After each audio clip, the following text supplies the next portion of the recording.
This is Judge Joe Brown, and we're listening to We All Be News. News-free Dixie for the 21st century. All right, Mr. Pennington, it's an honor to have you on the show. Tonight you are a baseball legend, not just a Negro Leagues legend, but a baseball legend. You are Dr. Superman Pennington. And my first question is, how did you get the name Superman?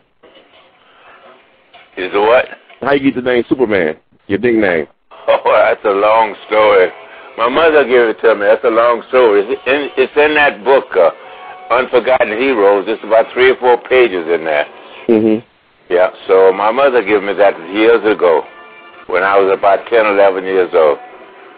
Oh, wow, that's awesome. Your mom gave you a name like that. And how does it relate to your baseball career? Because you was like kind of like a very versatile baseball player, right? You was an all-around baseball player? Oh, yeah. 24, 25 years, one on the summer. So what's some of the positions that you played in baseball? Practically all of them but catch. I heard that. Yeah, I never did catch because it's bad on your fingers. Oh, yeah, but also I just imagine just sitting there in that position for such a long time, just catching and stuff. And I think about Josh Gibson, people like that. That's amazing. Yeah, Josh Gibson is one of the best. Yep, I played mostly the outfield, first base, and sometimes third base, or whenever a player get hurt, they switch me to another position. But I played them all pretty good. What was your greatest baseball moment? Well, I had a lot of great moments. I hit one of the longest home runs in Comiskey Park when we see in the American League, the blacks, we played in Chicago White Sox Park. When they was out, we played there. And I hit one of the longest home runs. Should have went out of the ballpark, but it hit that upper deck corner. Wow. It should have traveled over 500 feet. So and I had quite a few grand slams in Havana, Cuba. Had grand slams in Mexico, Barranquilla, Columbus. I had some good years. Now, how was you? Venezuela. Yep. Oh, wow. I want to ask you this, too, because I think it's very important. How was your experience playing balls overseas versus playing in the United States?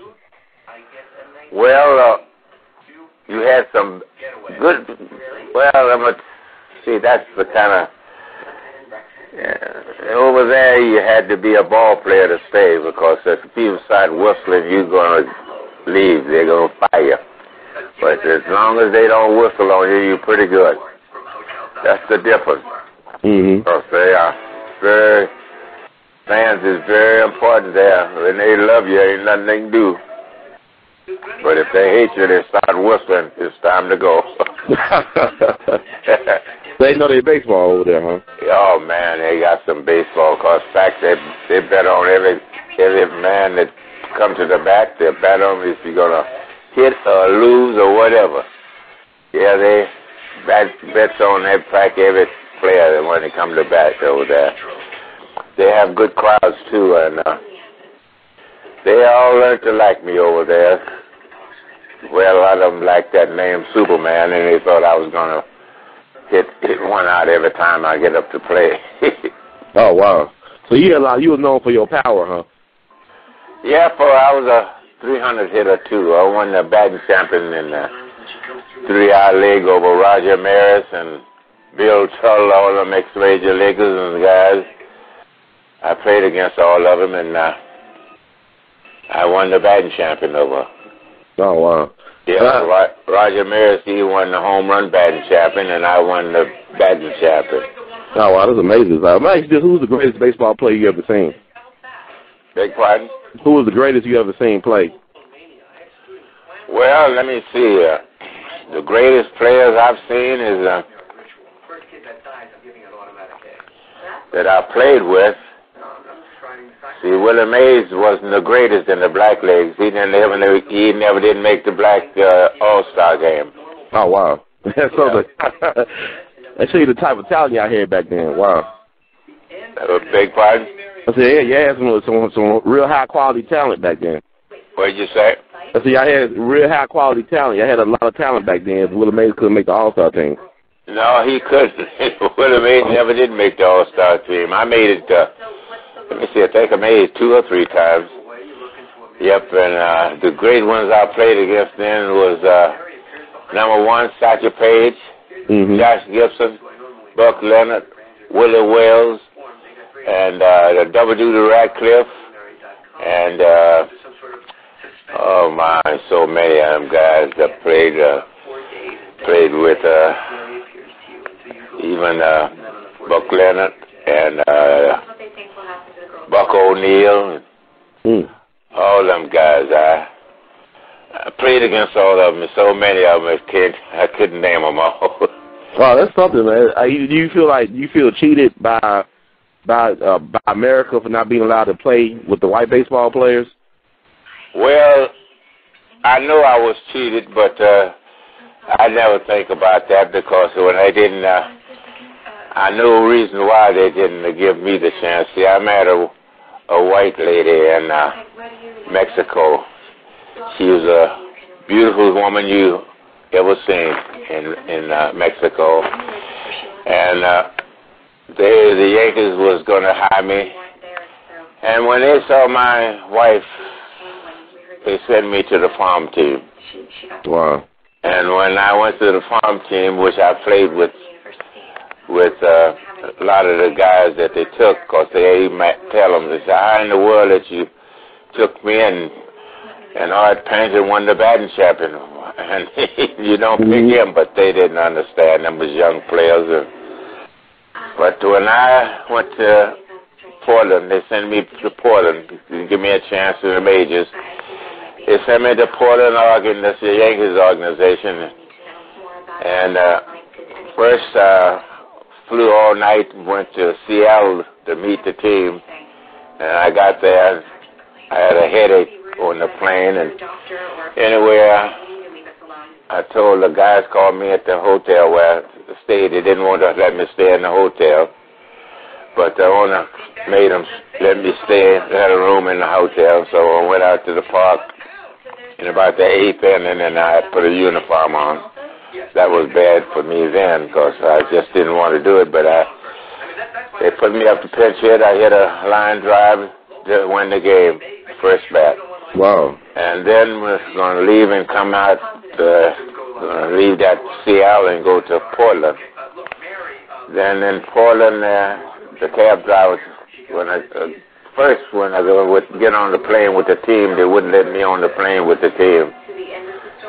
They told me to wait for the next plane. So I thought maybe the plane was loaded, you know. And anyway, it wasn't. So when the plane comes, they called and said, your plane's ready. So I said, okay. Me and my wife sat at the station. We got on the plane. It's a big plane, big plane, a big one. Had about 80-some seats in it. Nobody on the plane but me and my wife. They took us to Seattle, to Portland, I mean. Got to Portland, I told the cab driver to take me to the Imperial Hotel there. That's what the owner told me. And the cab driver said, I don't think you want to go to that hotel. I said, well, that's where they told me to go, so you take me there. So he took me to the Imperial Hotel in Portland, Oregon. And we got out, and I told my wife to stay there and let me go in and check and see if everything's all right. She stayed there with the luggage outside the hotel. Then we got in the hotel. I got in the hotel, and then they wouldn't let me. They said, you can't stay here. I said, what? So I told them to call the owner of the place. So got the owner of the place, and he cussed him out. He said, get your ass out there and get his luggage in there. So they finally got us in, and we went in. Everybody in the place looked at us, just stared at us. My wife was a beautiful, beautiful redhead. She was a movie star. And so we stayed there one night, and NACP sent someone there to pick us up, and we went to stay with a colored family the next day. And all that mess and stuff like that, I knew I wasn't going to I didn't want to stay in a place like that. I couldn't play ball in a place like that. Mm-hmm. And first thing, when we left from Mexico to come to the United States, we got on the train from in Laredo, Texas, I think it was. Mm-hmm. Well, we got on the train there and went on going to go to Little Rock. It's where my mother and them lived in Hot Springs. Mm-hmm.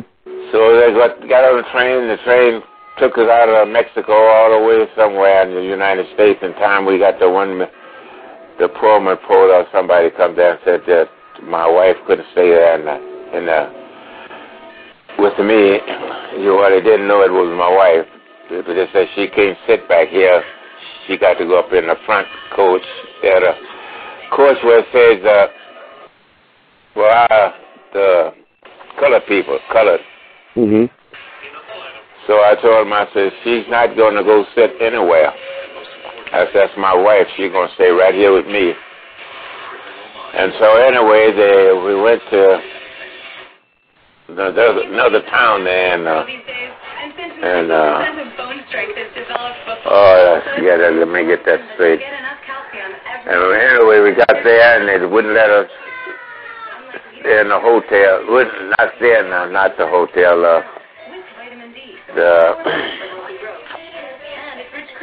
I forgot what they call the colored waiting room. Mm-hmm. And the white waiting room. They come and told me we couldn't stay in that colored.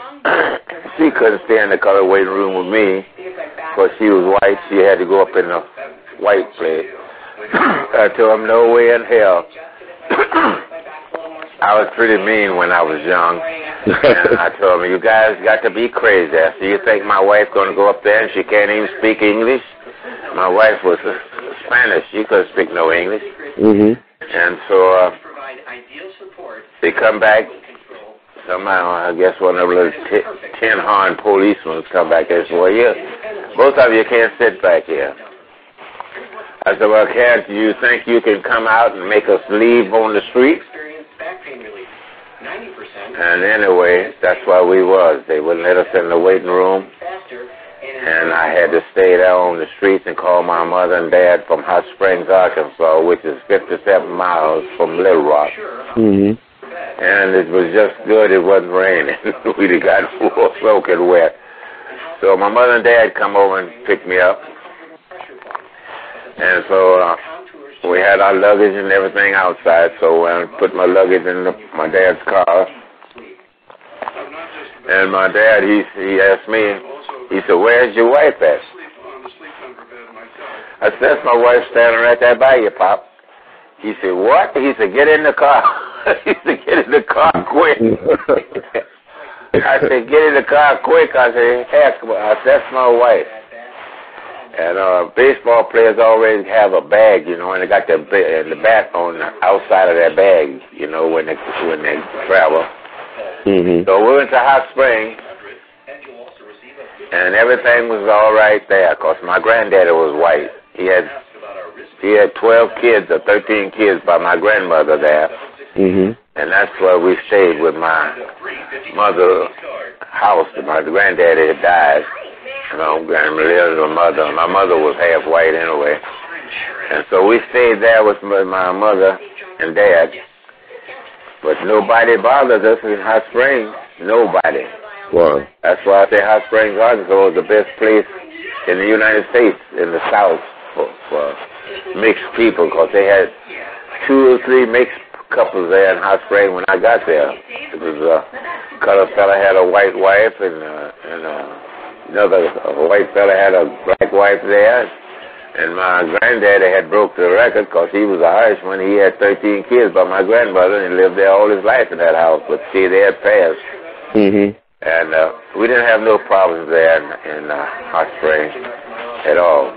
But everywhere else I went, even up when I went to Keokuk and played in Keokuk, our way, that's 100 miles from Cedar Rapids. They didn't give me no problems there because we stayed at a colored home. Mm-hmm. Then we went to the movie one night there, and they didn't say we could not stay together in the movie and kill Cook our way. Wow. He said she'll have to sit downstairs because all the colored people had to stay upstairs. So I told him to give me my fare back. We would just give up the show. So then we went, my wife, she couldn't speak English, so she didn't know what was going on. Then we went to a restaurant there and killed Cook our way. And the waitress didn't wait on us. They just kept marching by. And so I called him. I said, you're going to wait on us or what? And she come over and she said, I can't wait on you all. I said, why you can't? She said, I just can't. But I said, where's your manager? Have your manager come here. I said, we just want a sandwich or something. So the manager come out, and he come out, he looked at me. He said, can't be. I said, yes, it is be. He was the owner of the Doggone Ball Club. He said, serve God and his wife anything they want and don't charge them. Wow. I said, well, that's the one thing. I said, thank you. So then I went with the movement with some colored lady's house, and they treated us all right. Then we went to, everything was all right in Keokuk. We know we couldn't go to a movie, and we know it was prejudice, and we know we could go to a beer tavern and a restaurant because the baseball owner, he owned everything. I knew we could go there. So we got there, and after that, we went on, and then they sent me down to, I was supposed to went to the St. Louis Cardinals. It wasn't the Cardinals then, it was, I forgot the name of it. They had another St. Louis ball club there. St. Louis Browns? Yeah, that's it. St. Louis Browns. Yep, I suppose I went there because old Satchel was there. And anyway, it just didn't work out there for me because they were, after I brought my wife with me, they sent me back down to Florida. And they paid me the same amount of money, but it went to Florida. And that's when we caught the blues in Florida, too. Because after they knew I had a white wife, the pitcher threw at me. And he didn't hit me. He missed me because they were pretty good to hit me. So after I went out, I just went out and shook my bat at the doggone pitcher. I told him, I didn't say nothing bad. I just told him, throw the damn ball over the plate, not at me. Right. And, man, the people were going to come out of the stands and kill me. They thought I was going to go hit the pitcher with the bat after I took it to him. So then we went to some town there to play, and I was so mad when they played the national anthem, I wouldn't stand up. I stayed in the club, in the dugout. Wow. And they wanted to kill me then. And then my manager, he was a manager from the Philadelphia Majors, and he come and told him, he said, the ball club's going to stick with ours. He said, don't think you all going to do anything because we all going to be with these bats. And he said, I do the same thing if the way you all treat him and he can't eat in restaurants, he can't do this, and you think he's going to stand up at a phone? So when they got the ball game was over, I hit a couple of them out of there, and that's why the pitcher threw at me. So after we got out, we was in cars. They didn't have no bus. They was in these cars, these station wagons. Three of them for the club. So we was on our way back, and what's called said somebody trying to hem off stop the ball club. They want to get to that Art Pennington. And I was mean when I was young. I didn't get with them. I got my bat. I told him, come on, and Hamilton said, nope. said, you don't have to fight this alone, Art. He said, we're all going to fight, the whole ball club. So the few little cars that passed, I don't think it was a couple of them, I seen all these guys with these bats in their hand. They didn't come in no near. Mm-hmm. Oh, I had a lot of problems everywhere I went. So I just gave it up. I was Trash was with the Yankees organization, and I won the batting champion in the farm club. And Trash said, how in the world you can't take Art? He said, he's the batting champion. He said, this is the guy that learned me how to switch hit. Mm-hmm. He was just a left-hand hitter, and I learned him how to switch hit.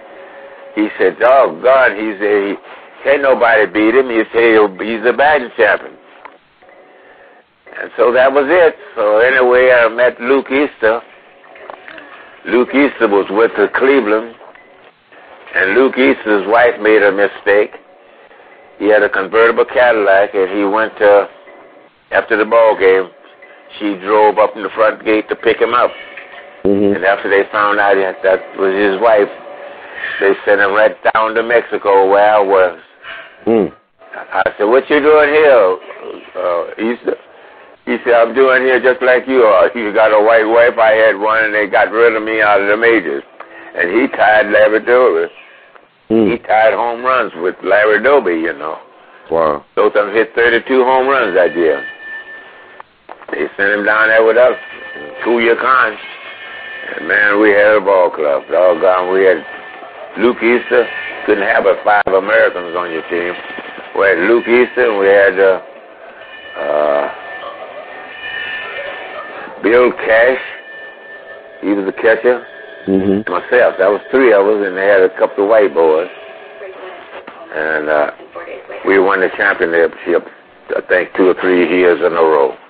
I hit the first home run, the grand home run out of that brand new park. If they still got it down there, my name was on that new stadium.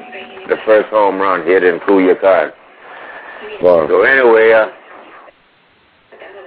I thought things would be better when I come back, because I didn't want to come back to the United States in the first place. Mm-hmm. And my mother, she told me, she said, if you don't come back, I'm going to come down there and get you. Because I was a young boy then. Uh-huh.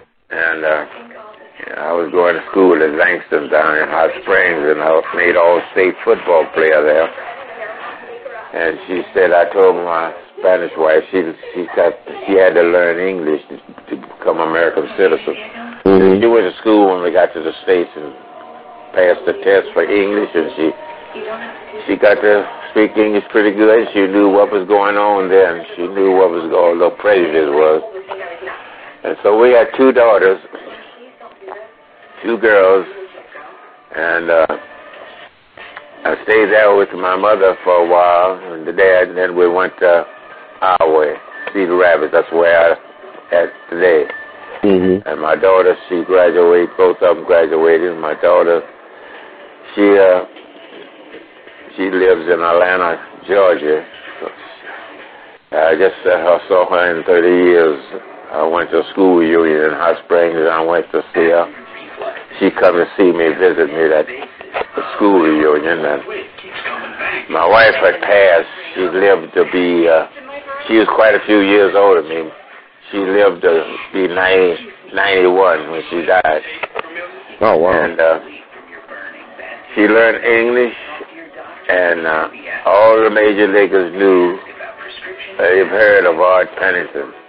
I was on the team with Sal Magley, one of the New York Giants ace pitchers. He pitched there in Mexico, and Whitey Ford. All them guys, they knew who I was, because we won the championship in Mexico in the Winter Leagues 3 years in a row. And they were, and I jumped from the Black Leagues because they paid me $1,000 a month in Mexico, and I wasn't making but $600 a month in the Black Leagues. Oh, wow. So I jumped down there, and I stayed there, and I come back to the States, and it was the same thing. Mm-hmm. They knew I could play. I played against Sal Magley, one of the ace pitchers in the majors. I hit a home run off of him in Mexico before I even got to play with him. See? Oh, wow. Because they had a lot of major leaguers jump down there. Got Mickey Owens and Max Lanier, all those guys jumped down there. And Sal Maggie told him, he said, that's the ball player. He can hit anybody, and he can do anything. But that wasn't good enough for him in them days. Yeah, I played against all those guys. Jackie Robinson, Willie Mays. Well, Willie Mays was not heard of back there then. Well, you played for the Birmingham Barons, I played against him in Birmingham, but he wasn't that good. But when they gave him the chance, he was good. Man, how good was Jackie Robinson? How good was Jackie Robinson? In the home runs and another thing, I was played in Macon, Georgia. That's where I met Hank Aaron. I was in the Cubs organization, and Hank Aaron was in the Boston outfit. So when we gonna play a doubleheader, they was gonna play the first game. The Cubs outfit was gonna play the second game. But anyway, Hank Aaron, I didn't go in the bus because I always had Cadillacs, so I drove my Cadillac, and I met Aaron at the park, and we stood out there waiting for the bus to come. And so the bus finally come with all the white players, and all the white players went through the front gate. And Aaron and I were going to go behind them, and they stopped us at the gate. They said, you, and there was another colored boy, I don't forgot who it was. They wouldn't let us three go in the front gate. And I said, what kind of damn country is this? I was always outspoken and didn't give a doggone. Anyway, they made Aaron and myself and this other guy go up under the stands, the side of the front door, up under the stands and the bleachers to come out on the field. And I said, ain't this a damn shame? What in the hell baseball is this? The rest of the team, these white rookies, that's what I told them. I said, all these white rookies, they're going to let them go in the gates and go and meet. I was a veteran, and Harry was a veteran too, because I think he played in the Black Leagues too. So anyway, we played there, and when to go from there, my wife, she learned to speak English. She understood what was going on in the United States. And after they had us, we was in the United States, and everybody, the Yankees give me a pension. I get a pension from them. Okay. Well, back you did. I should have been there. You definitely should have been there. It's so bad they give me a pension. I've been getting a pension for, about 30 years. All right. Yes, about 30 years. I get a pension every month from the organized baseball. But anyway, my wife, we went to speak at some place, and my wife did tell us, asked her did she have something to say to the people. So I told her, yep. I said, I'll tell her speaking. She said, I want to say a few words too. And she had broken English. She said, my husband had went through hell in his own country. She said, but I just want to say this to all the whites. She said, I want to tell you one thing, and I hope you all understand, that all the white women in the world do not belong to the United States of America. And man, I like when she said that. She said, I love my husband. He's one of the greatest ball players I ever seen. He said, and he could play with any of them. He said he played with Mickey Owens, all them guys, Max Lanier, Magley, all of them. He said all of them recommended. but you all don't want it because of me. She said, I want to let you know, in my country, we don't go by the color of your skin. We go by what you can do. Right. She said, best two sports in Mexico is baseball, and they got a foot hockey, she said. And she said, to fight that bull. And I said, my husband will not fight the bull. Man, I like you, fella. Yeah, she spoke, and then I had to come along and tell him. I said, well, I'll tell you, I don't have much to say after she done told you all the facts. I said, but I've enjoyed baseball all my life. I've played it all my life. I said, I went to school in Langston in Hot Springs, Arkansas. I said, I made All-State in football. I said, the same school that Bobby Mitchell played for. He played for the Cleveland something. Wow. Browns, yeah. I said, he was the Cleveland Browns. I said, well, I was with that school with Bobby Mitchell. I said, and Bobby Mitchell stayed across the streets from us, from my mother's house. I said, he was a good football player. I said, I bought a home run club in Hot Springs, and I had one of the biggest clubs there. And Hot Springs was prejudiced on a certain thing, and when I had that club, it was named the Home Run Club.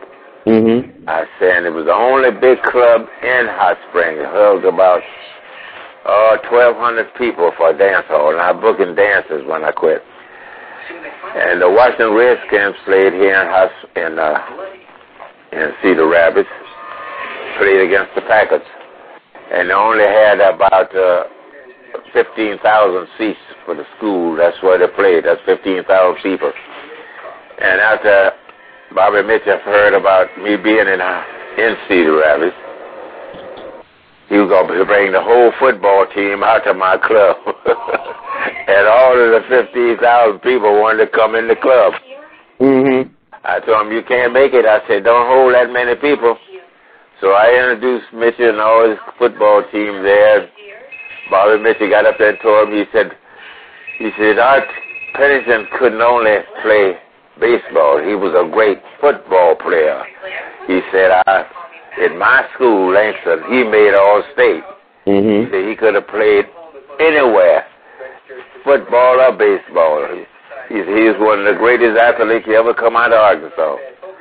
And that made me feel good. So after I had the club mixing here in Cedar Rapids at my dance club, they closed me down. Wow. I know. I mixed up this country. Wasn't no mixing then. All the people my club held all them people, all these girls would come out because it was mixing. I had these good black bands coming in there. And man, I'm telling you, they started mixing. They closed it down. They said the water was bad. I said, God Almighty. Wow. I said, the best water in town is this well water. How in the hell I said, I bought it from the white Elks there. They bought a new one, and they sold me that one. And they closed me down. And so that was about it. But further about baseball, my name's in Caracas, Venezuela, Barranquilla, Columbus, everywhere. I was about the only player in Barranquilla, Columbus that hit. Got 5 for 5. That was a record there. 5 hits in a row, and I won a bicycle. Oh, wow. Yeah, I won a bicycle. And in Caracas, you hit a grand slam. I hit a grand slam home run off one of the doggone, I forgot who he was in the majors. And that was his home in Caracas. I hit a grand slam. Beg pardon? Was it Dizzy Dean or somebody like that? Oh, I hit a home run for Dizzy Dean, but no, this was, I can't think of the name. Yeah, I hit a home run off of Dizzy Dean in Dayton, Ohio. We played in Dayton, Ohio against the white team. And Dizzy Dean's club, you know, after the season, they barnstormed. And he had a club there, and we played him, and I didn't know nothing about no Dizzy Dean. I didn't even care. But I just wanted to throw the ball over the plate. So I hit a home run off of him. We beat him there about 7-3 or something like that. And but anyway, it's I could talk to you all a long ways. But this time about baseball, I was there. I played against all of the big boys: Josh Gibson, Buck Leonard, Willie Wells, all of them big guys before me. Muse Sutton played in Washington, D.C. That's where the Homestead Grays would play. And they had a big sign, big picture out in the front of the thing built with Josh Gibson's picture on it. It would draw the people. Yep. And Josh Gibson hit one in center field about 400 some feet. Wow. And I run around the flagpole in center field and got it. And man, he said, how the hell did you catch that ball? Oh, I was pretty good. Pretty good. Yep. Josh just living, and all them guys were living, they tell you. And Josh should have walked away, and they didn't take Josh. They took Campanella. Campanella was he was way down the line as a catcher from Josh. Josh was number 1. Pepper Bassett was number 2. Perkins was number 3. And then they had 2 or 3 more. Larry Brown. All them guys were ahead of Campanella. That's something. You just said that. Wow. They had some players back there them days. But I didn't bite my tongue about nothing. It made me mean and things like that. But otherwise, I did all right in life. I'm still living, and I was doing 100% till this flood come here and hit me and washed my home away and lost a lot of my baseball pictures and museum pictures and things. See, they got statues made of me with a bat. Have you seen that? Oh, I saw it online. Oh, I found out about you because I was looking at YouTube, and I saw your wonderful, I think it was on display about 2 years ago up in Iowa. And you was doing like a interview. And I saw all this wonderful memorabilia, all your stuff, like the gloves and the pictures. I thought that was fantastic. Oh, you see all that? Yes, sir, I saw it online. Like museum quality stuff. I also heard when I saw the other report, the AP report, about how the flood in Iowa washed all that stuff away and stuff. Yeah. I felt your pain, and I just want to know, who helped you? Anybody help you reach out to you, Major League Baseball or? Yeah, Major League Baseball and Charlie Pryor. All right, Charlie Pryor, the country music singer. Okay. Yeah, Charlie Pryor sent me $1,000, and people from Japan and everywhere sent me some money. Everybody in the country sent me a few dollars to help me. But my own town here in Cedar Rapids, I don't think I got but $20, and they had it in the paper that I didn't have no flood insurance. It was home. He lost everything. And out of my hometown, all these people I played with so many years, I think I got $20. That's sad right there. How did it make you feel? $30. How did it make you feel that your own hometown? You're an institution. It's like you're a legend there. To me, but they only gave you $20 or $30 for your own hometown. Yep, they got me in the Hall of Fame here, and I only got $30. And I hit the ballpark. I haven't been out there but one time. But now since they put me in the Hall of Fame here, my agent, Billy, say they got a whole section out there, got my picture on it, Art Pennington section, and a couple more Major League ball players' pictures, for sections, each section, because he said him and his wife goes out there to see games. He said, sit in my section. I've never been out there to see that. But I played here, and the whole club here didn't give me a dime. I won the batting champion in the whole league. They didn't give me a dime. Wow. Yep, so I just let it go because I know that they didn't like it. Because when I come here in Florida, when we was down in Florida, Jackie Robinson was down there playing too. And my wife and kids, that's why we went to train and we played the exhibition game there. And they had my kids and sitting with a rope. There's a rope there. They colored on the side of the rope. And I asked my daughter, hollered at me, and she said, Dad. I said, what you doing down here? She said, that's the way they told us to come. I said, well, you come back up here with me. Yo. I told you my wife, I said, yo, come up here with me where these other team wives are sitting. I said, you sit right down there, and you tell whoever told you to go down there, you tell them your dad said sit there. So one of the guys come over and told him, he said, you all can't sit here. I said, they're going to sit there while I'm leaving. I said, you better go get the owner. So the owner come, he said, what's the problem? And the game is going to start in about, I'll say about 15 minutes, maybe 20 minutes. And he said, all right, what is the problem? I said, the problem is right there. They want my wife and kids to sit here.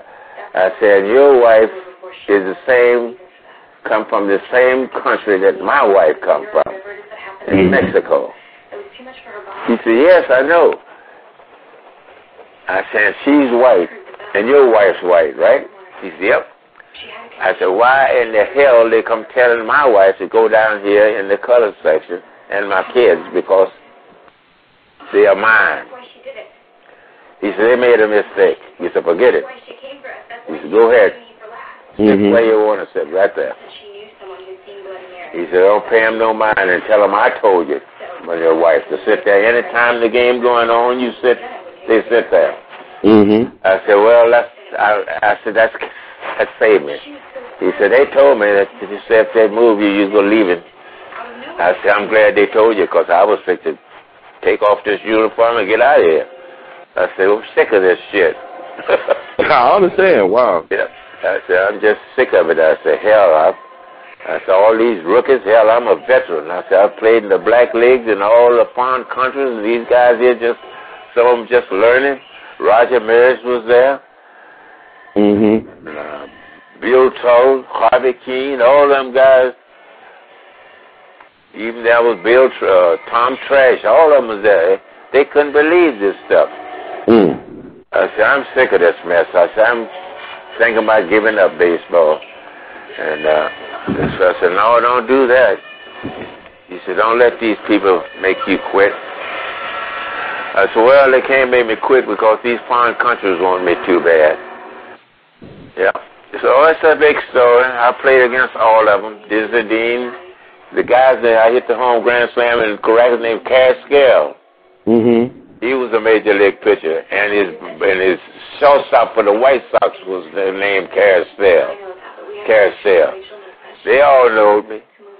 And then I played in Burton Key, Columbus, too. Yep. Everywhere I went, I set a record. Well, Mr. Pierce, let me ask you about this. What about can you tell us about the time you played against Castro, Fidel Castro? Yeah, that was in Cuba, in Havana, Cuba. Yeah, in Havana, Cuba. Yeah, I went to Havana, Cuba. They paid me, I think it was $1,000 a month or something like that. Wow. And I played there. They had a lot of major leaguers there in the wintertime. So they had a brand new stadium there. And I played for Havana. And most of these major league players played for other teams. They had about 4 teams, I think, 4 or 5 clubs. Anyway, we played there, and guys had a big banquet in the middle of the streets in Havana, Cuba. Had big rows of tables all in the main street, and had us all sitting out there, and all the major leaguers was there, and the people would say, well, who's going to hit the first home run? And they was talking about Artiz with the Washington Redskins, and Washington team. I don't know the Redskins. Right. Washington Senators. And Danny Cadella and all these guys, and Lou Klein and all them. They said, no, he's going to... I picked Ortiz to hit the first home run in the new ballpark. And so one of the white ball players said, well, I'm going to have to go along with Superman. And then the guy said, who is Superman? He said, there he is sitting at that table there. He said, I'll say he has hit the first home run in Cuba. And he said, you're going over the major leaguers? He said, he is a major leaguer. So anyway, we got out there as a team, so I played against, I forgot the name of the pitcher. It wasn't Castro, the one that hit the grand slam off him. I got a picture on my wall now, the first grand slam in Havana, Cuba. And so I hit that first grand slam home run, man, with the bases low. We beat them 5-3 or something like that. And man, the major leaguers, they wouldn't even say nothing else to me. They wouldn't say nothing. The guys said, I thought Ortiz go hit the first one. I said, when they got these great big ballparks like this down here, I said, all the big ballparks, I don't know. Something gives me power to hit something out of them. So that's why he picked me, because the park was so big. And so after the game, the next day they come and give me a $500 check and give me let me see, they gave me a radio. Yeah, I got that on the wall. They give me a radio, $500 check, and something for nightclubs or something. So anyway, we went to the nightclub in Havana. And when we went to the nightclub in Havana, my wife had a good play with the first baseman. He was from Cuba, Mexico. And his wife and my wife was friends in Mexico. And so we was going to the club that night. So he was white, and the other guy was white, played first base. We went there, and they come in and said, I come in behind my wife, and they stopped and said, oh, say you can't come in. I said, what? I said, don't tell me this is the United States. He said, this guy at the door, he said, just about the United States. He said, because the guy owns the club is American. He said, his name is, what was his name? George Raff. George Raff. The movie star. Yeah, that's him, George Raff. And I said, what? He said, yes, his name is George Raff. I said, no wonder that I can't come in there. I said, damn. I said, well, okay. I said, well, I'll go. And so my girlfriend and her husband said, well, we'll go to another club. So, man, we went to a color club with my kind of music. God Almighty, was the best thing. I said, I'm so glad that we wouldn't let us in, because I couldn't. I said, I can dance with this music. I said, God Almighty, had them good trumpet players, man, and sax players. I said, God Almighty, place was packed too. And they introduced me at the club too.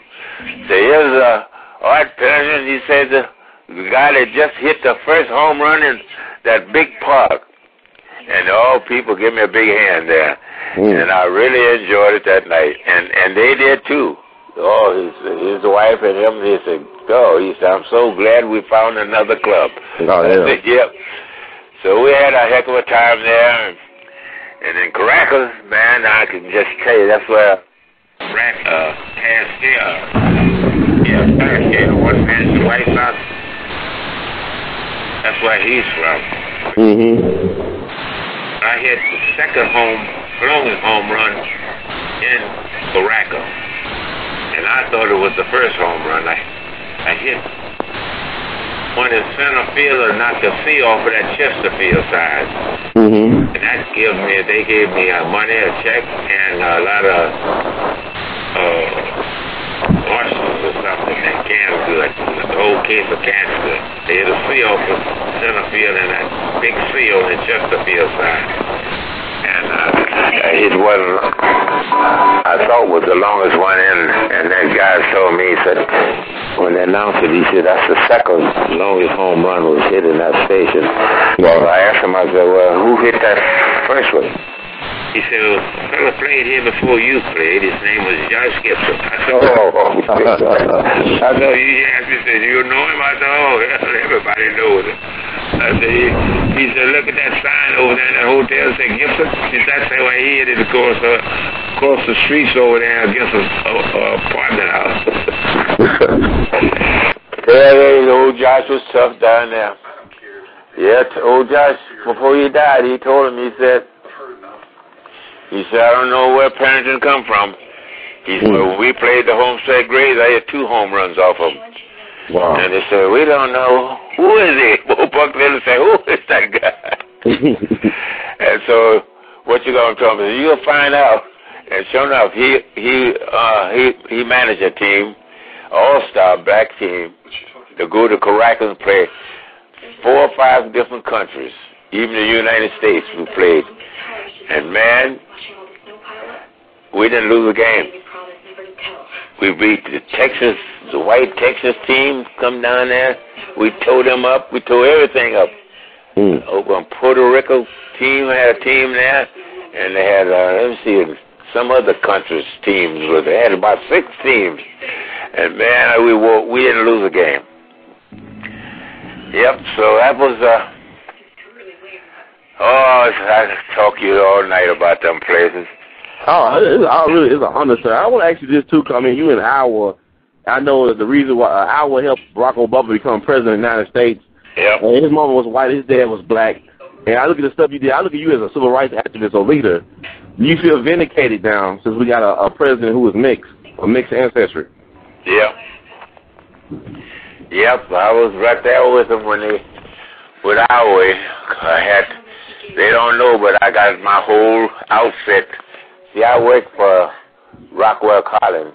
Mm-hmm. I worked there for about 20-some years. I get a pension from there, too. They hired me to play on their ball club. That was the only way I got a job there. Because I wasn't used to no working.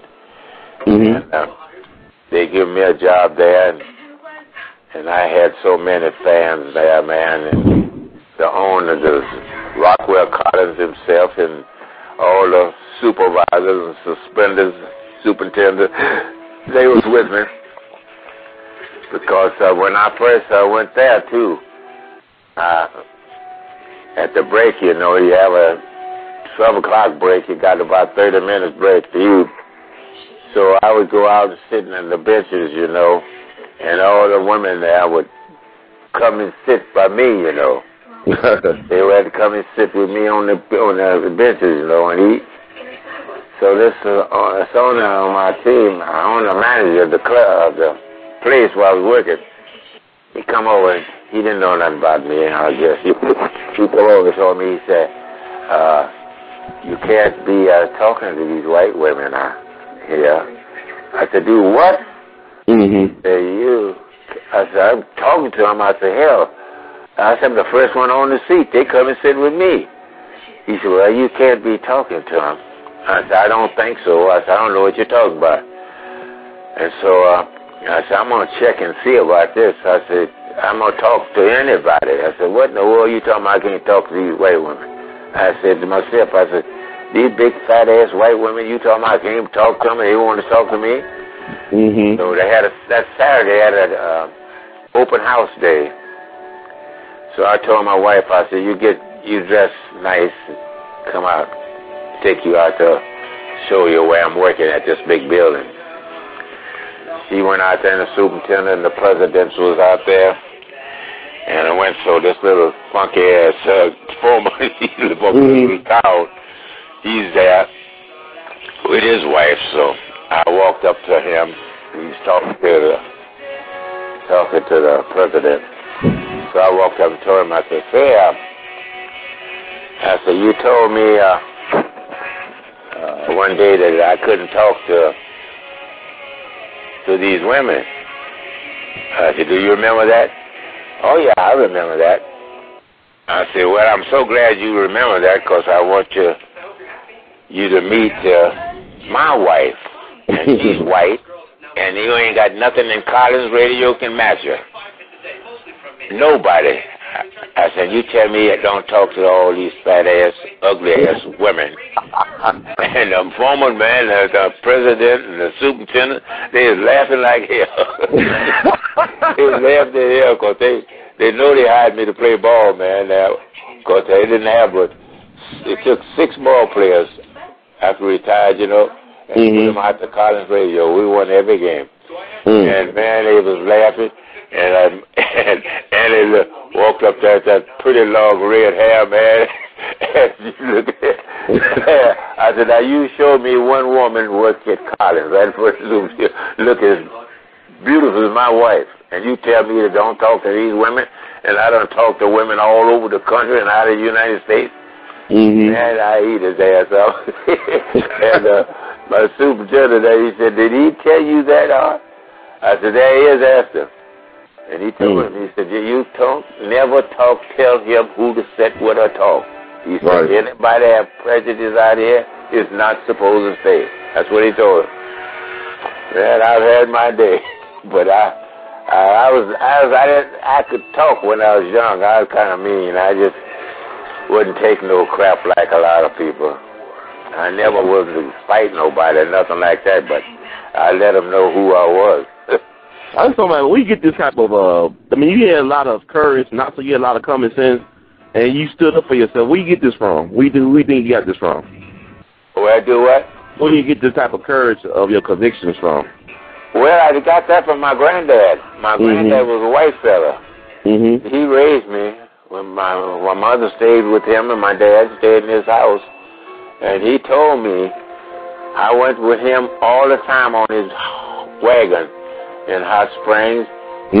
He'd have a horse and buggy wagon, and I rode up there with him, and he'd go to these bakeries and pick up all this day old bakery, you know, and stuff like that. And I would sit back there and eat them donuts and rolls, you know. And I would go in and I was his favorite. So he told me when I was getting bigger and getting ready to go play ball, he told me before he died, he said he had 13 kids and a lot of them was passed for white. My mother was half white. She was beautiful. And he told me, he called me Bubba. He said, "Bubba," he said, "you're going to run into a lot of trouble when you get older," he said, "and travel." He said, "This is a prejudiced country." I didn't pay it no mind. He told me, he said, "What, regardless, whatever go on," he said, "don't take nothing from nobody." He said, "You are built strong and you ain't got no business taking anything from anybody." He said, "So don't let them get you down." He said, "You tell them what you want to tell them, and that's it." And that's where I got my courage. I always thought about him when he told me that, and I never did forget. Wow. Yep. My granddaddy was Irishman. I got his picture in the flood was going somewhere down the streets, and somebody picked it up, and it's on my wall now, my granddaddy. Yeah. Yep, them was the days, but I made it through, and the good Lord let me live this long. And people, they called me, my agent called me the other night and told me, as soon as it get warm, he said, we got a lot of places to go. First one, we got to go to Omni Hall. He said, then we go to Kansas City. Then we go to Cleveland. He said, all these people got you speaking. See, I threw out the first ball in Kansas City last year. Oh, wow. Some thousand people. And they had me throwing out the first ball. And I couldn't throw it all the way, but I run halfway and throw it, man. They give me a standing ovation. Well, yeah, that's all right. I mean, people should give you a standing ovation. I think it's so important in your story. So I look at Major League Baseball. It's not that many black baseball players like it used to be. No. They ain't got the black ball players that we used to have. No. I just look at them, and a lot of them ball players, they know, because, man, a lot of them shook hands with me. They come in and does hands. He said, my dad had told me about you. You played in Caracas. He said, your name's in Caracas. He said, we all know you. He said, we've heard of you. I said, yep, I played in your country when you was probably a little boy. Yep, I said, I'm so glad your dad remembered me. He said, he can't forget you. He said, you knocked the ball off the Chesterfield, that C off of there. Man, that was something in Caracas. When I hit that line drive of center field, knocked that C off of Chesterfield and center field, man, that went all over the country. Oh, wow. Yeah, I had some good years, and I could play. I could play with any of them, and I told them that, and then the people told before they took Jackie Robinson. But I couldn't have took the stuff Jackie Robinson said. No. See, they took a black cat and threw him on the field with Jackie Robinson in St. Louis, where my sister lived.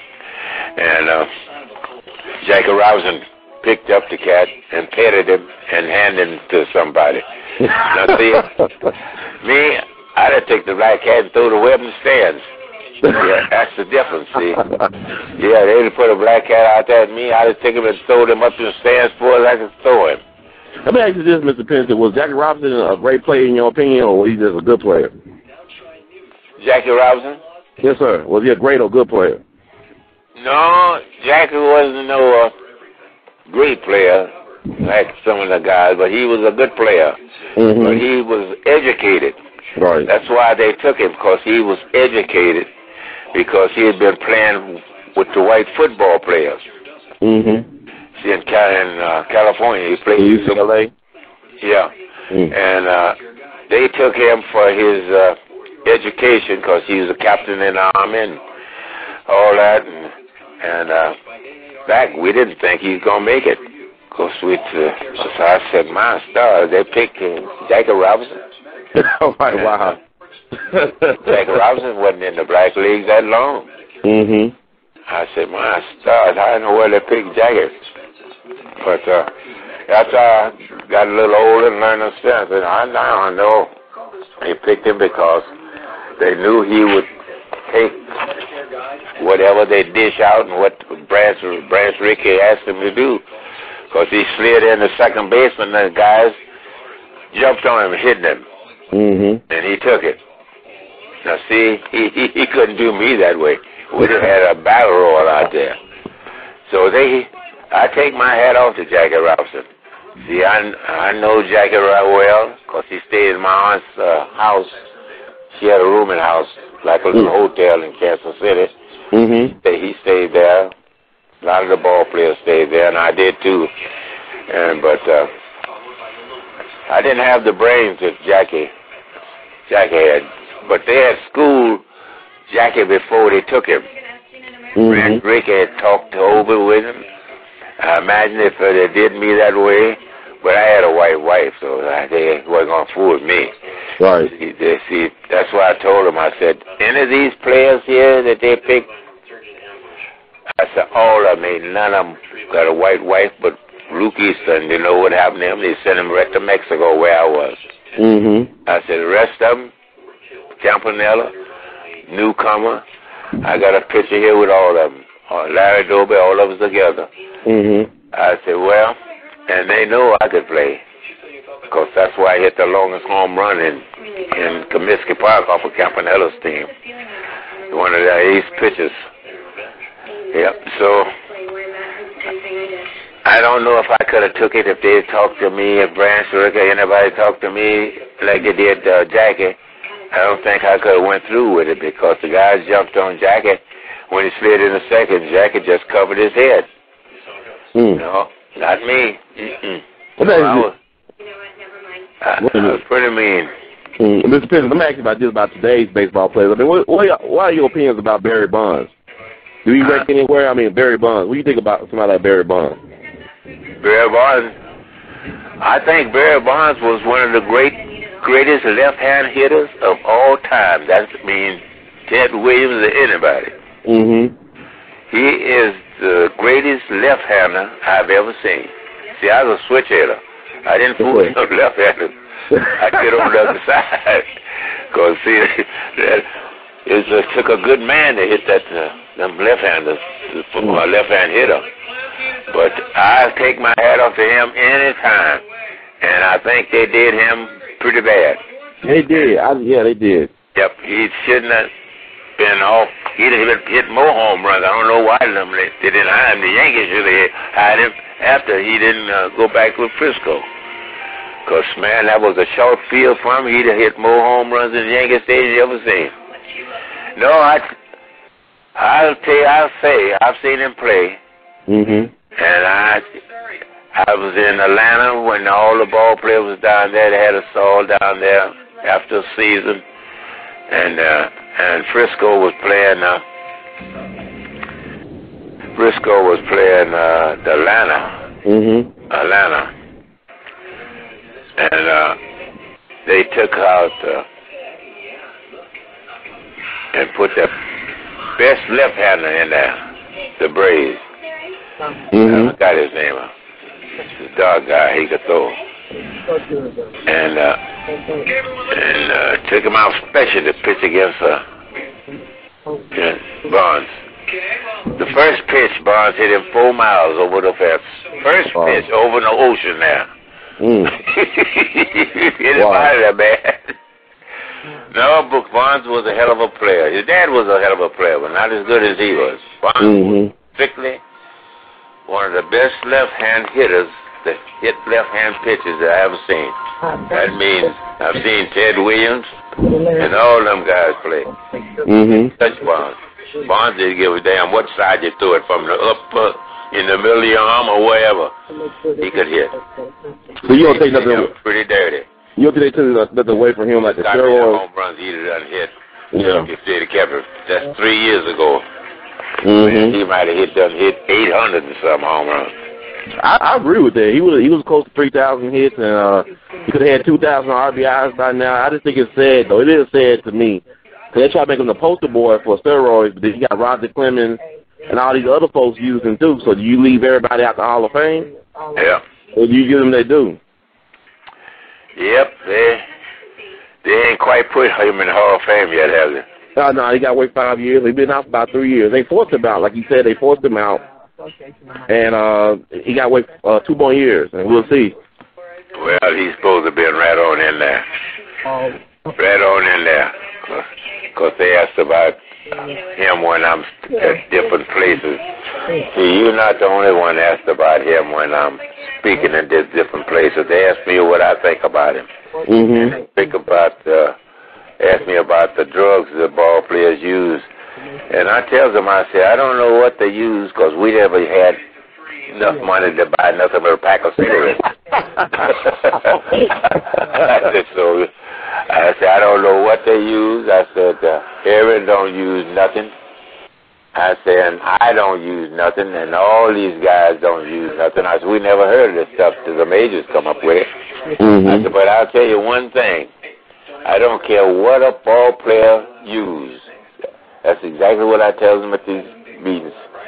I said, he's got to hit that ball and hit it solid over the fence.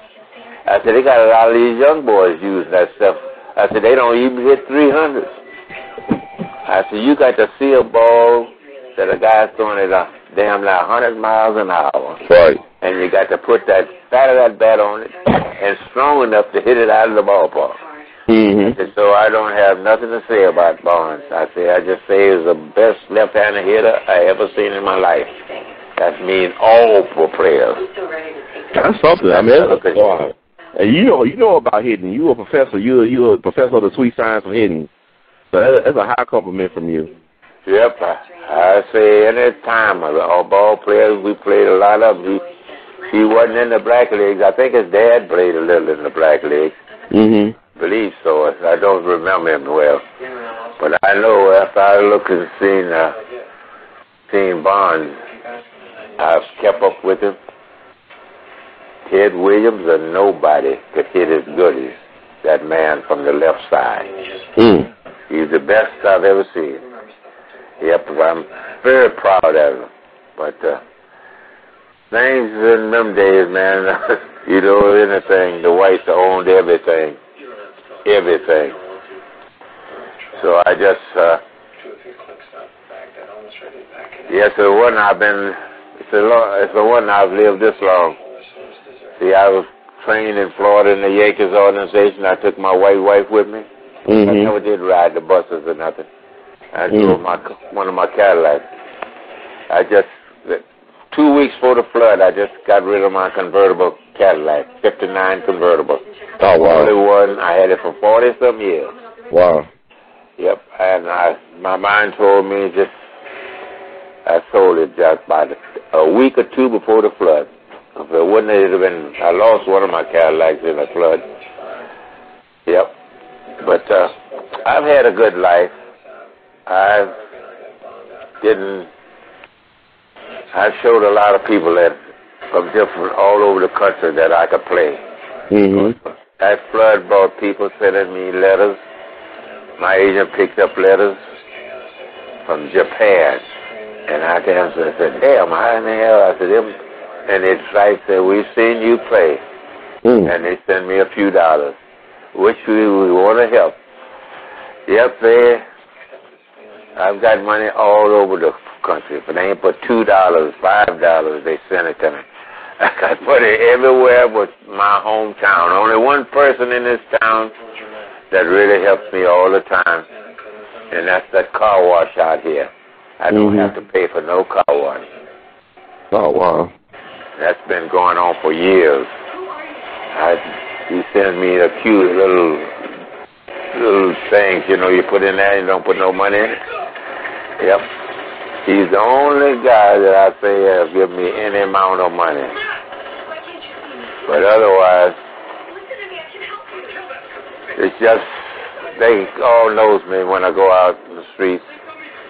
They ask me a lot of questions and things like that, but that's about it. Well, Mr. Pennington, it's an honor to talk to you. I really enjoyed this conversation. I'm glad you're still around, doing what you're doing. And it's hard for me to imagine that you was a very bad. You know, you said you was young, you had a temper, whatever. I think you had righteous anger, and I'm glad you are the person that you are because you made a difference for so many people you don't even know about.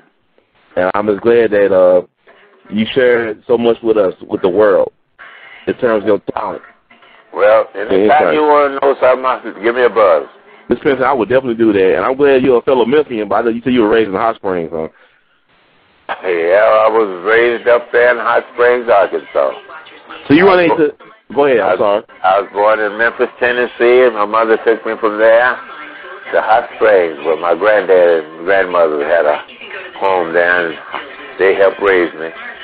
Oh, you get a chance to run to. I know Hot Springs used to be a hot place for gangsters. I know they caught Lucky Luciano down there. I know Oni Madden moved down there, the guy who owned the Cotton Club in New York. You ever run into them type of guys when you was in Hot Springs? Yeah, I heard about guys, met some guys down in Hot Springs who had clubs up there in New York, and I went to Sugar Ray Robinson Club there in New York, and Campanella had a club there, liquor store. He had a liquor store there. And yeah, I met so many different people. I played one time in Yankee Stadium, too. Oh, wow. Yeah, we played the Black Yankees. Yeah. Well, man, who was the most impressive person you ever met in your life? The most impressive person? Most who?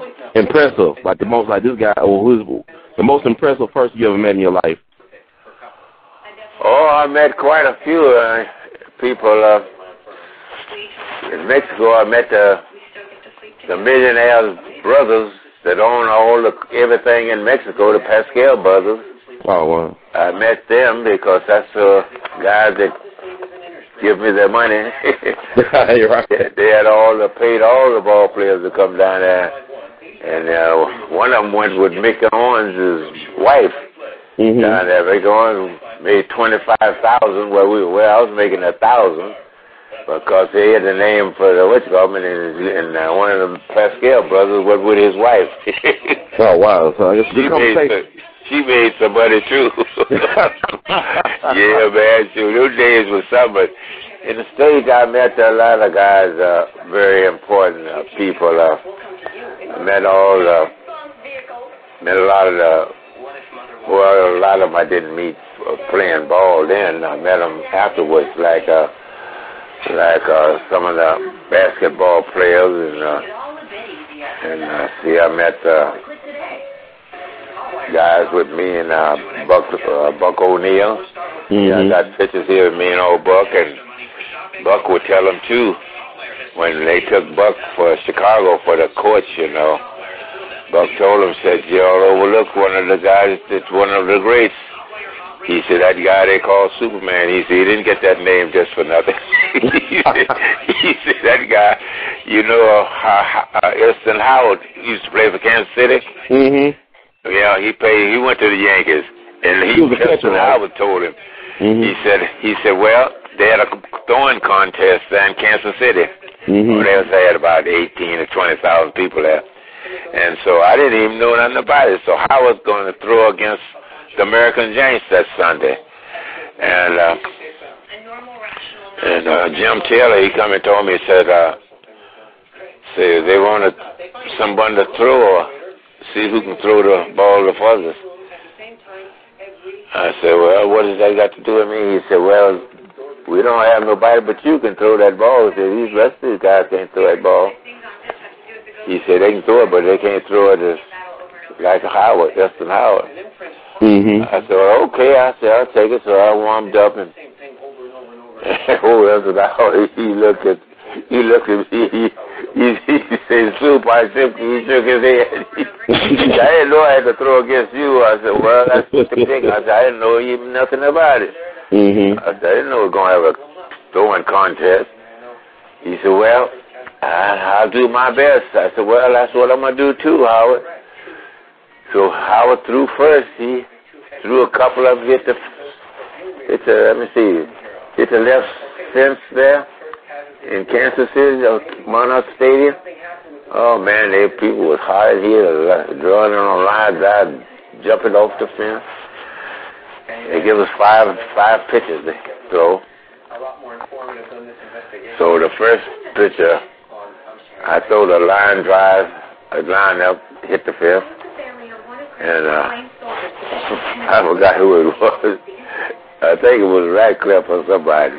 Jumping through it. He said, go and throw it on over the fence. Soup face, shit, you bouncing the ball up against the wall like Howard. Throw it on out of the park and let them know who you are. I said, oh, boy, here it go again. I throw two out of the ballpark. Man, people hot. That's what I would say. I knew when they talk about you, I said I gave it up right there. He said, I knew I couldn't throw with it. Yeah, I could take that ball and could miss the crowd and throw it in the sand. That's how old Radcliffe learned it. Man, oh, man. You know what I used to do when I was playing in center field? No, sir. I played center field, and a guy hit a line drive over second base, and a guy on second base would tag up. He didn't have to tag up. I mean, he started running the third. And when the ball goes over the bag in third, he surrounds third to go home. Right. Well, I come in and let the ball hit me on the top of the glove and bounce on the side.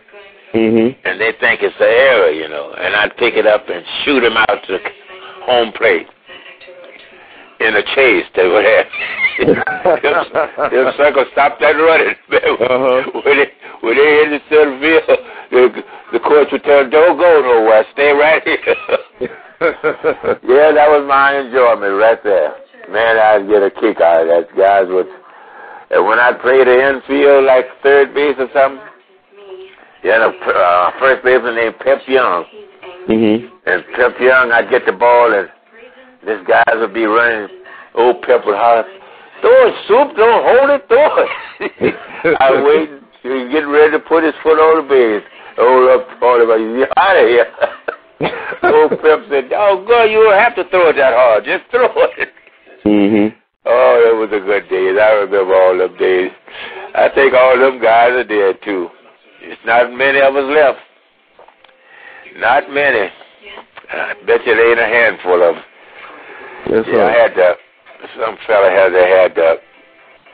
in somewhere out there in Chicago. I think his name was Johnson something. He's a young ball player. I had him and they had a lot of people there asking us questions. And his name was Schoolboy something, they called him. Mm-hmm. And he said, well, I'm going to tell you, he said, I had a good career in baseball. He said, but not good as Superman here. Superman was played before I was born. He said, he can tell you more about this and that. And I said, well, you ask the questions. I said, I don't like to start off asking questions because I hurt a man's feelings not too long ago by talking about his state. Yeah, I told him he's from Mississippi. Oh Lord! I told him. I said, you know one thing in Mississippi? Well, a lot of people there. I said, the worst state in the union. I said, I don't know why they ever thought about Mississippi. Me and my wife come from Florida. Mm-hmm. I said, and I drove and I stopped at a filling station to get my wife wanted to use the restroom and I was going to fill up. And he said, well, did you fill up? I said, nope. I said, my wife and kids went to use the restroom, and the guy told them they couldn't use it. I said, I told him how much gas he put in it. He said, about 35 cents. I sold it at him. What's the gas? Don't put no more gas in there. I said, you mean to tell me you pay you for gas and my family can't use the restroom? And this guy, he looked at me and turned red. So I belong to AAA, so I went down around the town and found a AAA sign. And I asked him, I said, can my family use the restroom before you put the gas in? Oh, yes. I said, that's what I want to know, because I was going to sue AAA if I couldn't. I belong to AAA. Mm-hmm. Yeah, Mississippi. And so every time I speak now, I tell the people, you ask me the questions, because I don't want to just tell you my whole life history. I said, because I stepped on some people's toes. Yep, I fell from Mississippi. He was one of the big guys that got us down there, too. I told my story. I said, but you should always tell the people, ask me the question, don't you tell me to tell them about my life. Right. Because my life goes everywhere. When the United States, when it was so prejudiced around here where you couldn't eat and they asked me about the Army. Some of them said, did you go to the Army? I said, nope. You didn't get to go to the Army? I said, no. They drafted my brother. I said, they sent me a letter too. Said, greetings, young man. And I sent it back to him and told him I ain't no greetings because I ain't going nowhere. My mother said, they're going to send you to penitentiary. I said, well, Mama, I don't think so. He said, if you don't work find you a government job or something like that. And I started working at some kind of place that they sent me to work, putting rubber tires on your feet on hot stuff. You know, you had to pick out of these things, pull them up, and you had to have a thick sole like a rubber, put like slippers on your feet. I worked one day out there and it got my feet burnt. I said, no more. Mama said, well, they probably send you to penitentiary. I said, Mama, I ain't thinking about it. And I talked to J.B. Martin out of Chicago. He said, come on to Chicago. He said he got 5 ball players here. They want to send them, don't want to go to the Army. He said, you're no longer a citizen of Arkansas. You're a citizen of Illinois. And he sent a letter to the governor down there and told him, Art Pennington is a citizen of Illinois. And I went back to see my mom. Said, you scared? I said, nope, I don't belong to Arkansas no more, Mom. I said, I belong to Illinois. I said, it's 6 of us didn't go to prison, go to no Army. And we didn't go to prison. J.B. Martin was a big shot down man in Chicago. God almighty. He owned everything on the south side. Was he from Memphis? Was he one of the Martin brothers from Memphis? Yeah, there's 5 of them. Okay. Yep. One Martin Club, I think W.S., he owned Memphis Red Sox. Mm-hmm. J.B. Martin owned the Chicago, and he was the president of the something in Chicago, president of the, I don't know, some kind of bus line, because when I first retired, he wanted me to stay there in Chicago and drive a bus. And I told him no, I was going to go to Mexico or either Cuba somewhere. I was going to play the whole year round. So I made good money all the way around. I made $1,000 in Cuba and $1,000 in Wichita. And at that time, I made just about as much as a lot of the major leaguers, because the major leaguers didn't make about $10,000. Wow. Getting years ago, $5,000, $10,000. They didn't make no money like they're making now. So I made enough money to buy me 3 Cadillacs. Oh, Yep, I had 3 Cadillacs sitting in the garage. And I didn't have a 2 when the flood hit me, because I sold the convertible. I had that convertible 40 years, man. Everybody wanted to buy it. Yep, so anytime you want to give me a call, I'll be glad to tell you what I know. Mr. Pennington, it's an honor to talk to you. Before I go, I want to ask you about, I know people always ask you about this, about Castro. What do you think about Castro becoming what he became, a leader of his country? What do you think about him? Well, I'm going to tell you, when Castro come in there, I was very proud of him when he took over Cuba. And I was proud of him, the way he handled it, because when Kennedy sent the Bay of Pigs over there to try to capture him, he captured all of them soldiers and made them pay $1 million apiece. And I was proud of old Castro, and when he played ball, I was just proud of him because he handled himself. And the only thing I didn't like that he did, I don't know if he did, but all them people that was prejudiced against people like myself, George Raft, he either killed them or run them out of town. He had them to dig graves. Dig graves and stand up over the graves, and I don't know if he ordered it or not, but the soldiers shot him and they fell over the graves. I didn't care for that too much. I saw that. They kept us out of the ballpark for quite a while when all that mess was going on. In fact, I didn't go back in a good while. Yeah, they asked me back down there, but Santo Domingo, they offered me more money, so I went there. So the Santo Domingo paid me $3,500 a month. Oh, wow. And that was the biggest I ever made. And, man, I really loved it. And, boy, and they had some in Santo Domingo. Any guy that they played the best of the week, they had him on the theater. And one of the prettiest women in town would hand him a bunch of flowers, and kiss him on the cheek. And, man, I scuffle every week. My old lady got mad, too. I don't know why you got to be embarrassed that this woman kissing me. I said, oh, ain't nothing to it. Man, I used to kid with the women. God almighty. And I had the women from United States, Santo Domingo, Cuba, Barranquilla, Columbus, and Santo Domingo. I had them all over there. Cuba, everywhere you look. I had a boy in Cuba, and they wouldn't let him come to the United States in them days. Wow. He'd have been a hell of a ball player. And I had 2 kids in Mexico, and I had about altogether, I think it was traveling United States, and then I think I had 11 kids. Do you keep in touch with them? Y'all keep in touch at all?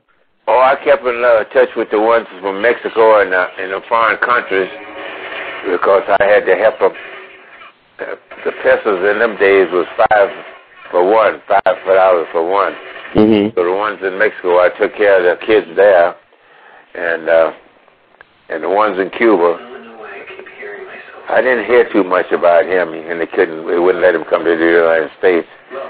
There was prejudice in it. But in Columbus, I helped that girl.